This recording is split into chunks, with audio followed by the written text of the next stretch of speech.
Он на моих глазах тянул маму за волосы повесить ее. На веревке он прям, поднимал ее на веревке и вешал. Я не прощу ему никогда за это. И знаешь, как бы это не звучало странно, когда мне сообщили о том, что он умер, я почувствовал дикое благо. Понял? Собаки собачий смех.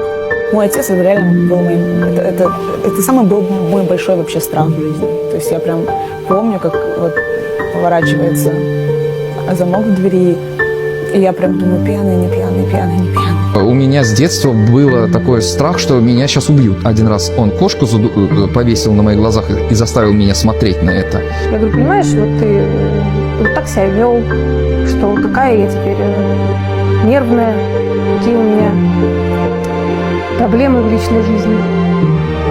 А он так слушал долго, знаешь,